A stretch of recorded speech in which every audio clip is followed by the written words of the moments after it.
am Daniel Lucas, and welcome to Book 101.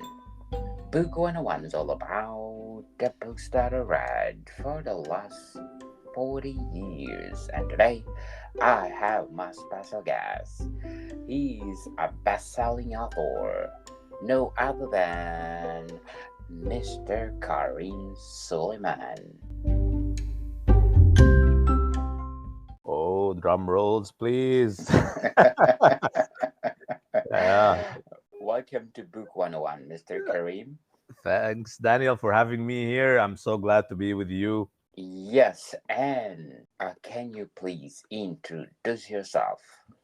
All right, I'm Karim Suleiman. I'm from Egypt and I write mostly fantasy. When I'm not writing, I work in the pharma business, so the sales and marketing manager. So I have like a kind of double life, a business manager in the morning, and by night I try to write some stuff. Oh, sounds interesting. So, what is the big difference of being writing a novel and a business manager?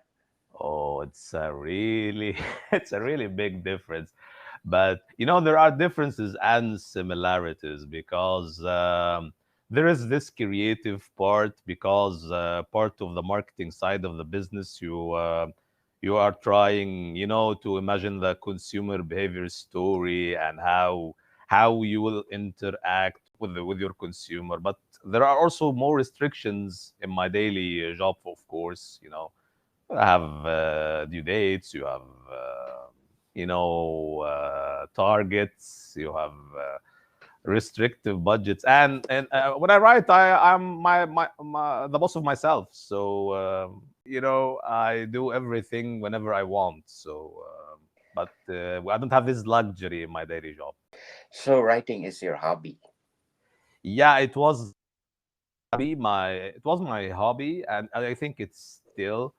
I started like in 2013, like 10 years ago. I was like writing on one of those.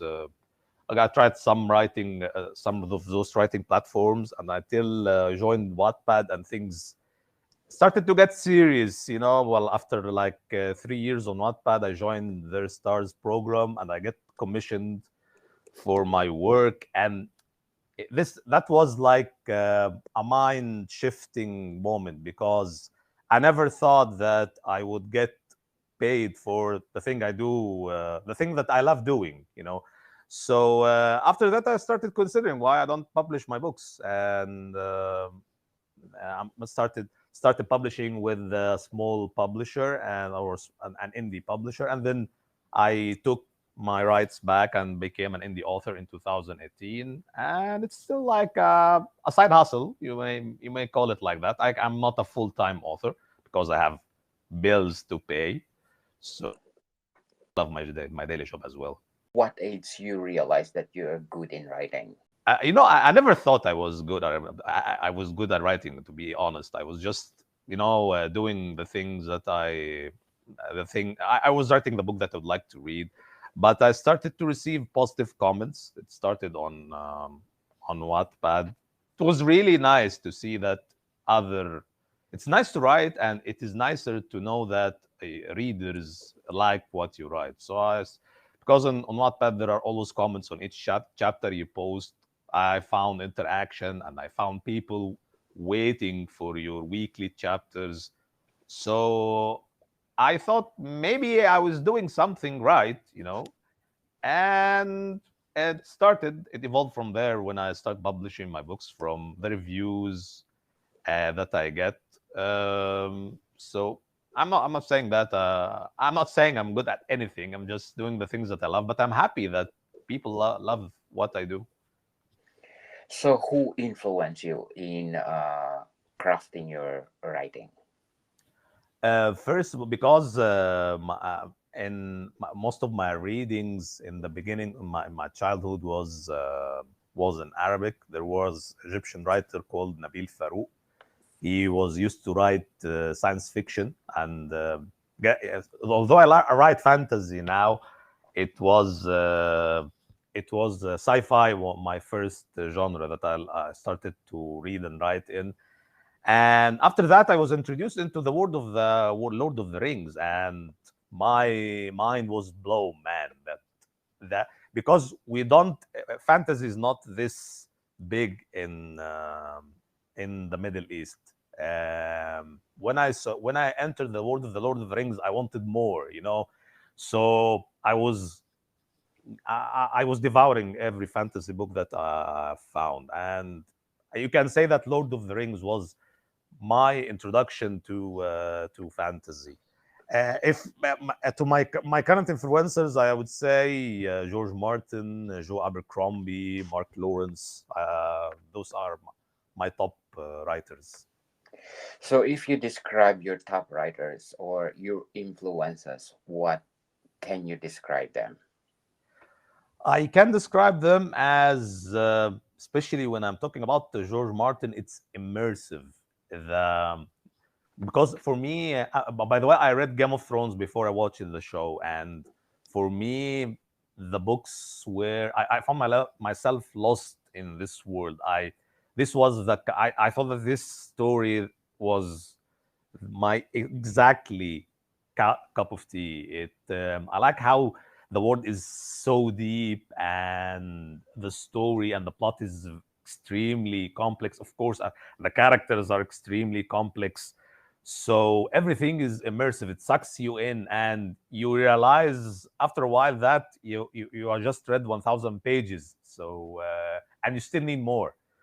Yes. So, especially the first three books, because I know, starting from the fourth book, it was a little bit lower than the first three. But for me, the first three books in Game of Thrones were like the best thing written in fantasy, in my humble opinion. Do you think which is better, the book or the series? So the book by miles, especially the first three. So, think at the end of the series, there's something wrong with it.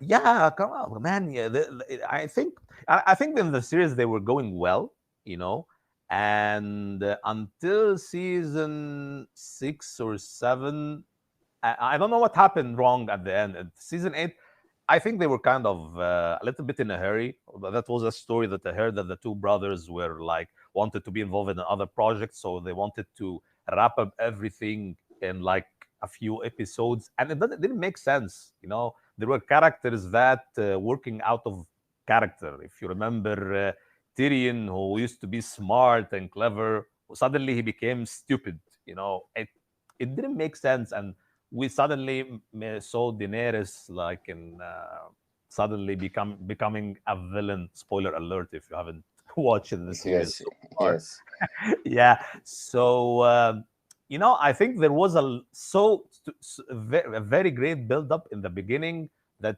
needed a conclusion that befits all this build up. yes, definitely. Let's talk about your latest novel. Yes.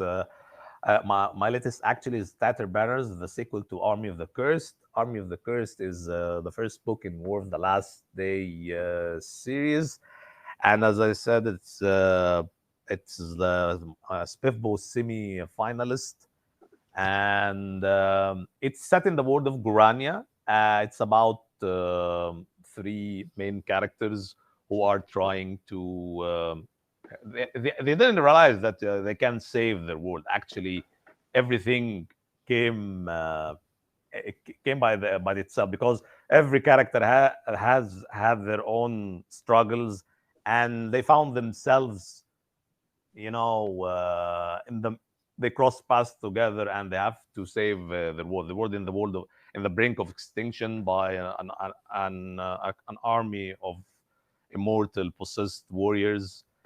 The and Actually, the mission of this army is to kill every single human in their world.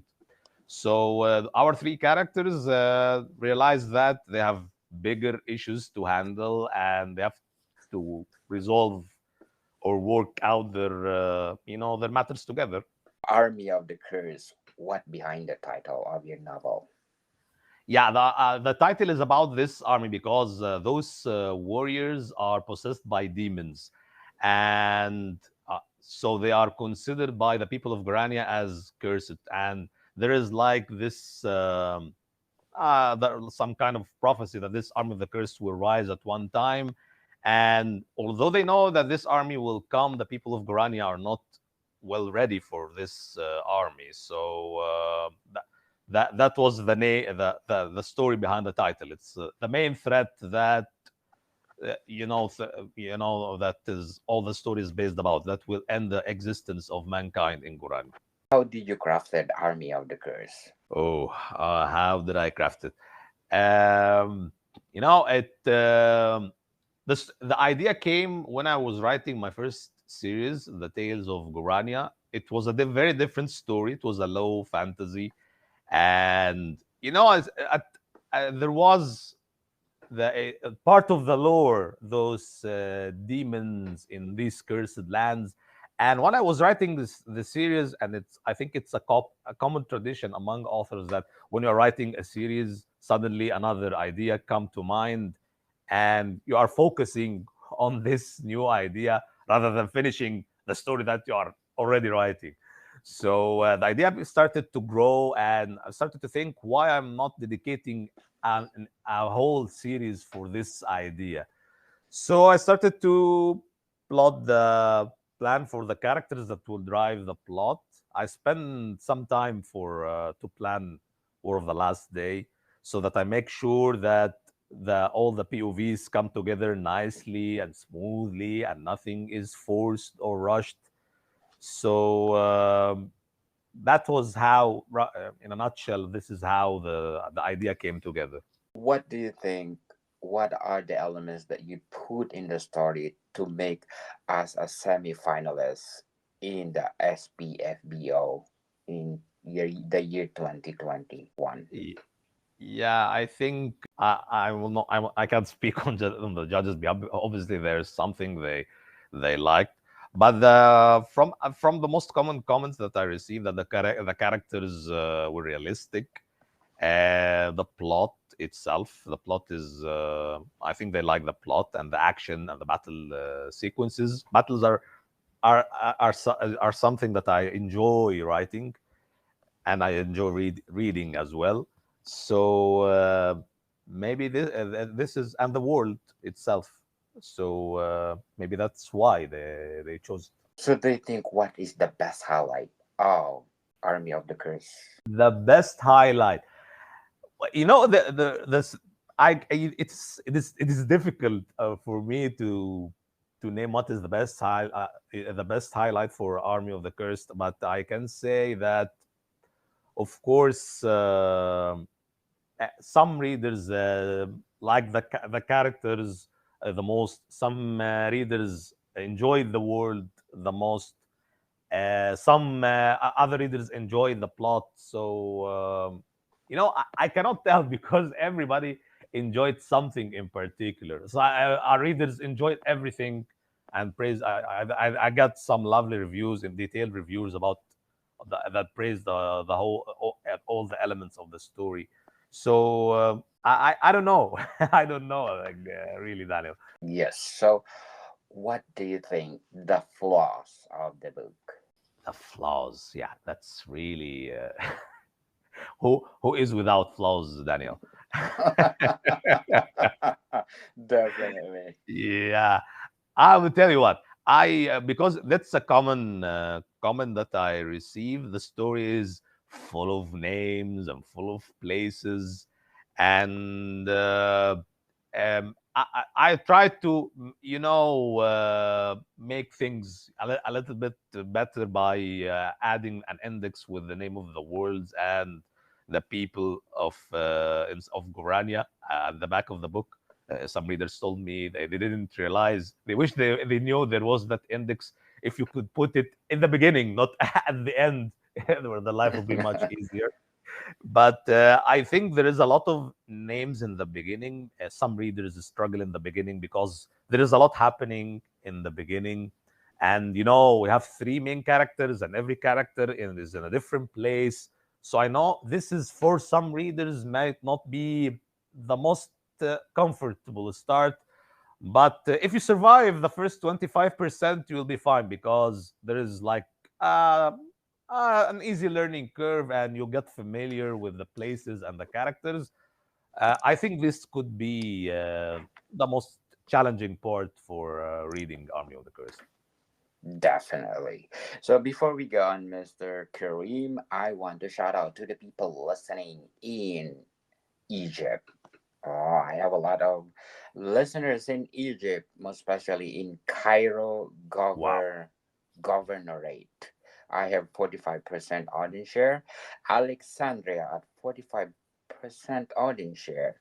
Garbia at 5%. And Giza at 5%. Thank you for supporting this podcast because this podcast is created to empower writers all over the world like Mr. Karim Soliman.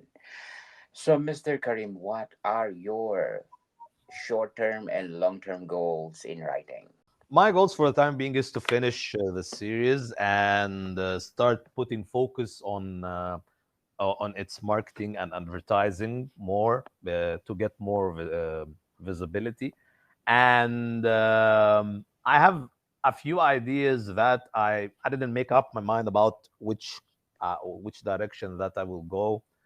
I have wrote those ideas down roughly. I have already an idea that I wrote almost the full synopsis of it, but I'm still not sure if I am going to write more and expand more in the world of Gorania, or should I, you know, start a new universe and write about it. So I'm not sure what I'm going to do about my next story, but these are my goals for the time being. At the moment, you attain already as you prove yourself as a good writer, being a bestseller author. What else you want to achieve beside from being a bestseller? To be honest, Daniel, my dream is to be a full-time author. That I can that my hobby, the thing that I love, becomes something that pay the bills, and I dedicate my whole time for it. This is my long-time dream. Yes. So in the future, you will give up your other profession and to be a professional writer. I hope so. I hope so. So, according to your reviews about your novel, Army of the Curse, Yes. they give you, according to Amazon, 32 global ratings. They give you 44% 5 star and 51% 4 star and 5% for 3 star. And Mhm. according to CK, not so curse. Although the first chapter seems disconnected to me, it improved for me as the story progressed, and I started to remember the names of the characters and who they were. What happened to the first chapter of Army of the Curse? Speaking of reviews, because I know there are different opinions about it. Some writers tell you that they shouldn't read all the reviews.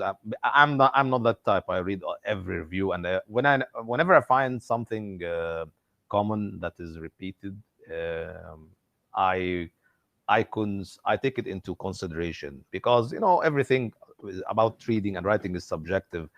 So. First chapter in particular, maybe because there is a lot of names, maybe this is what some readers might struggle. You will find other reviews that already enjoy the first chapter because they like the introduction of Layla, one of the main characters. So you can never know what you do. It will appeal to somebody, but and others might not work for them. So I understand this, but I guess for speak about this specific review, I think because it's still in the beginning and there are a lot of names and places may not make sense for them in the beginning. So, do you think negative reviews make you perfect in the process? I hope so that as I told you, when found a comment that is repeated, I take it into consideration that I want to improve. But you know, there are so that what is interesting about the reviews and the critique, that everything is subjective. Because I remember with my first book, I received like two reviews back to back. One of them was the first thing that praised was the world building. The next review, the most thing that they disliked was the world building. So who would you believe? It's really hard. And Yes. one of them is like the character so much in, and they say that it's one of the most iconic characters they have seen. And another reviewer say that they didn't like the character, and he was so annoying. So you can never believe you can't know, you can never predict, whenever you write a story, it will, you can never write something that will appeal to everybody. But as I said, if I find something repeated, I take it into consideration. Yes, you cannot please everybody, as they said. Yeah, yeah. So, and according to James Hardwood Jones, fast paced and intriguing. Okay, so what are the elements you put in the story that make fast paced and intriguing? Yeah, fast pace. There are always. I'm trying to make to add battle, to inject battle scenes and fight scenes every now and then. There is a dose of mystery in the story. One of the characters is looking for something at some place. There are some unanswered questions. There are some plot twists in the story that keep the story, keep the readers on the edge of their seat, or at least this is my intention. So there is there is a lot happening, especially in the second half of the book. There are some people fighting. There are some people are trying to go from here to there. So I think this is my ingredients for a fast-paced story. Yes, definitely. And according to Jennifer, see the start of an epic war. Oh my goodness. So how did you created this epic war? The epic war. Okay, there was certainly a build up for this war. It didn't happen all at once. You see, like in the beginning, a glimpse of this army, and every chapter by chapter, every character reveals or discovers part of this great war that is happening in the background. So it is like, how can I describe it? It's like Armageddon or Ragnarok, but it's my version of it. That is something that is very bad is going to happen that will end this world.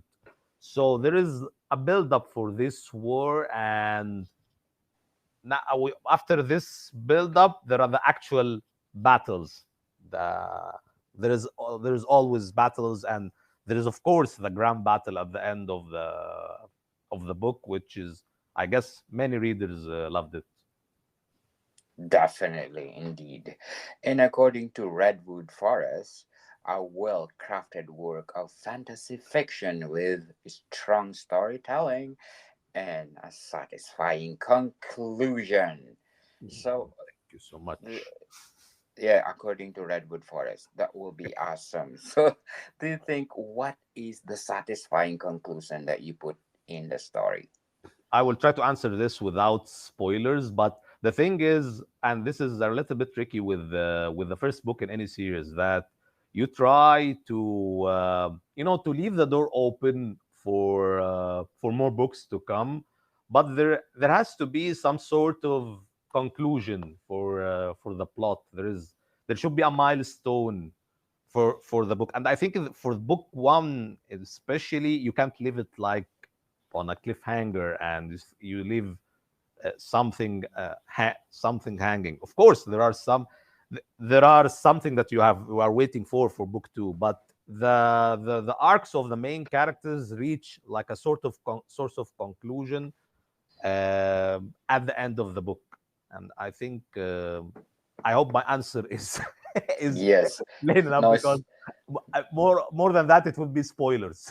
Yes, spoiler people. We don't like spoiler.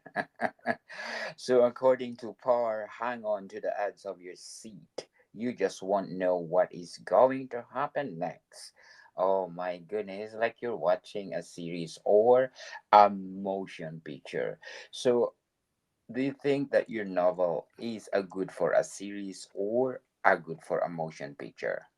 For with all this happening, I think it will definitely a series, because there is a lot happening, and you need some time to warm up with the characters and with the places. And in a movie, you won't have any time. The movie will only for the grand battle, and you will not.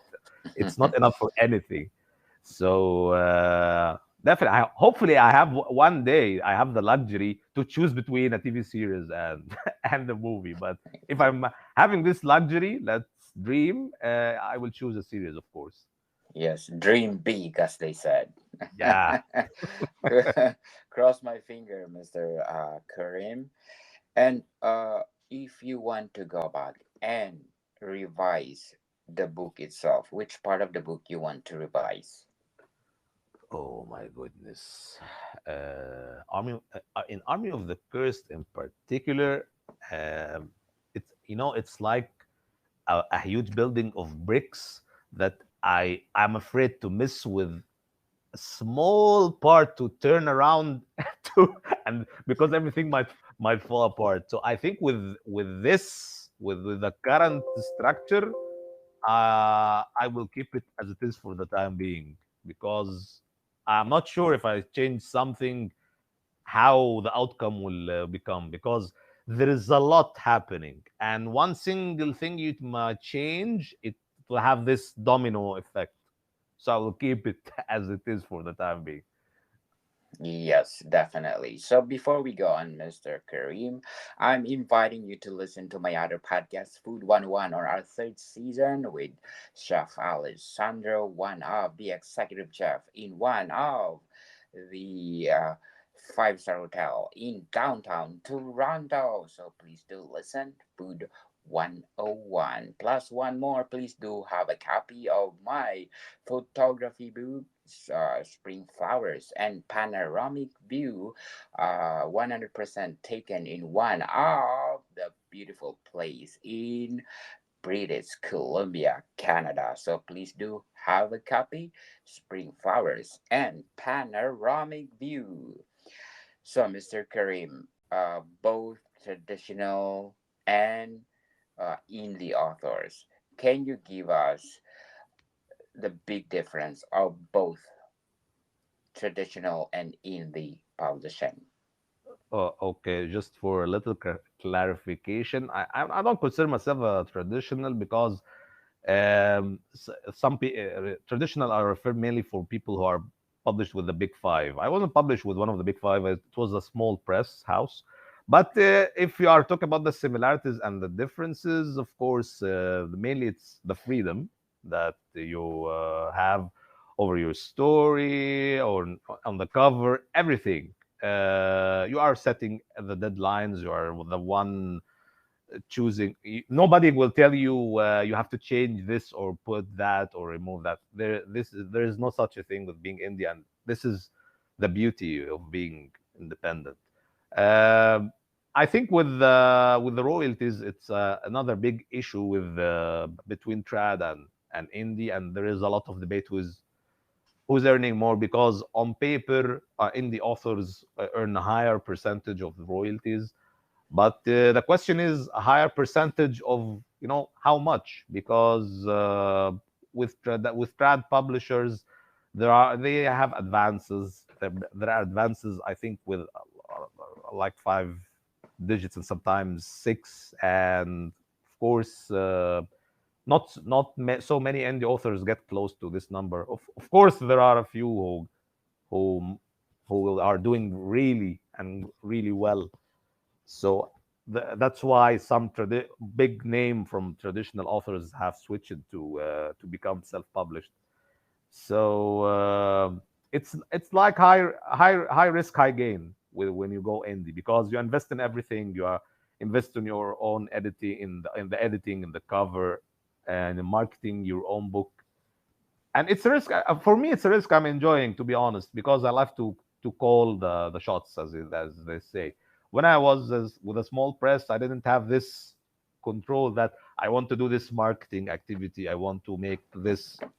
You don't have all the threads in your hand. So maybe So one good another good thing about being trad, that you have more time dedicated for writing, because when you are self-published, you have to be a writer and a marketeer, for your book. And it's like sometimes it's like 50-50, because between writing and marketing, you can just definitely, write and you expect your book to fly on its own. definitely. So which one do you prefer?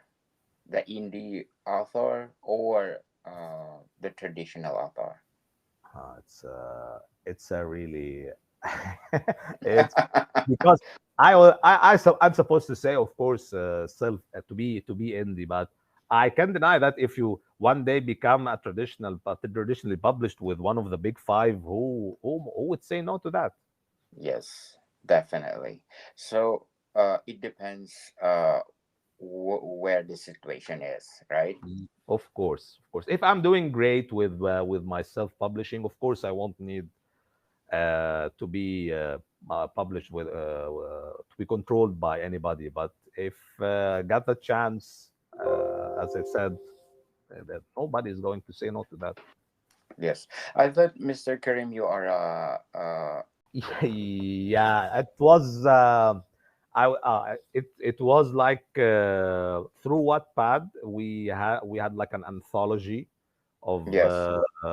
it's one of the things that not so many know about me, because I'm known for writing fantasy, but actually, guys, I used to write fan fiction, ta-da, about celebrities. Okay. And and it was an anthology that was published by Simon and Schuster. It was, my brief experience with trad publishers.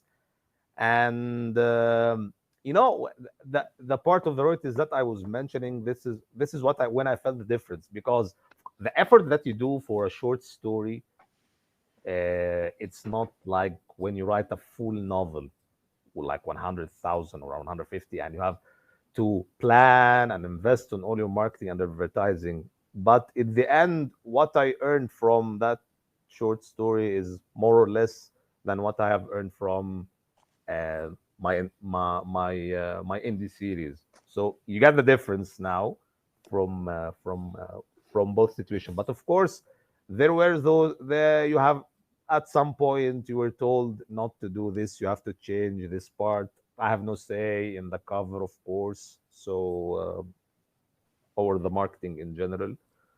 So that was my brief experience with With yeah, Simon with and Schuster. yeah, and I have another another short story that was commissioned by Sony Pictures. Was a project through Wattpad as well, for the Fifth Wave movie. They were doing like a promotional campaign, and I wrote like a short story based set in the world of the movie. So those my two experiences with something like the traditional publishing. So do you think it helps you to be better in your writing for those exposure? I would say it boosted my. Of course, the more that you write, you get better. This is out goes without saying. And but I think the main impact of this, it gave me like a boost of confidence, because before that, before those two projects, I was writing totally for fun. And that was when you found those big names are paying for something that you write. So maybe it is not that bad, you know? Yes, definitely. It enhances you to be a better writer. Yes. What is your inspiring message for those people out there want to publish their story? Oh, that's a big responsibility now. Okay. So, all I have in mind now that you have to be, you have to do the things that you love, be persistent, never give up, and you can never know what happens next because when I started writing, I didn't know where my journey was taking me. So you can never know. Always keep dreaming, keep the things, doing the things that you love, and be awesome. Yes, be awesome, people. So, Mr. Kareem, what are your struggles in writing? My struggles in writing is the time because I have a full-time job, I have a family and two kids that I really love, and you have a couple of hours when after they sleep that I have to squeeze everything in my mind onto the keyboard. So this is my main struggle is the time. Army of the Curse. What else you can say about? Army of the Curse. It's a multi POV epic fantasy. If you like epic quests with very high stakes and lots of kingdoms and demons and mages and cool magic systems, and of course grand awesome battles. This story might be for you. Yes, definitely. So, what kind of magic that you put in the story? I would say it's like a mix between alchemy and um, alchemy because maybe because my ground is pharmacist, so that's why it came like this. So the mages use the energy they bind with it's like similar to that in the name of the wind. They make the bindings with other elements around them, but also they need potions to boost their abilities and to also help them recover from the side effects because magic comes with a great cost, physical cost on their users, and if with excessive use, those mages might not just get exhausted; they might die from not the, excessive use of magic. So I found that many some readers like that part because they don't like things that comes without cost or they just throw incantations forever. So this is not how it works. Yes, definitely. So, how many series that you gonna finish with the Army of the Curse? How many series or how many How? books? So far, it's as I said, it's three books. Book one and book two. Book one, Army of the Cursed and Tattered Banners, and I have Reign of Demons. It will be the conclusion. I know it's getting long, guys, but it won't be that long. It won't be two books. It's the final book, hopefully. And I have also the standalone novel set in the same world, The Third Crossing. So I think that will be the conclusion for the whole series. So it's not a trilogy. Yeah, it's a trilogy. Yeah, Oh, okay. So, what is the connection without a spoiler? the connection with the three books. It's the War of the Last Day itself that is happening all over the three books, but we have like different phases. In the beginning, it's more of the preparation for the first phase of the war, and you can guess it gets worse for in this in the and darker in the second until the ultimate conclusion in the third. Wow, sounds interesting, Mr. Karim. Okay, Mr. Karim, so please invite our listeners to buy all your books. This is really hard for me. I've never done this. But of course, if you enjoy epic fantasy with cool characters and relatable characters and cool battle sequences and magic systems, So definitely Army of the Cursed and the War of the Last Day series is for you. Yes, let's support Mr. Karim Soliman because the book are phenomenal. If you just like Game of Thrones, right, Mr. Karim, Yeah, hopefully with a better ending. with a better ending. Yes. Okay, Moricon people, see you soon.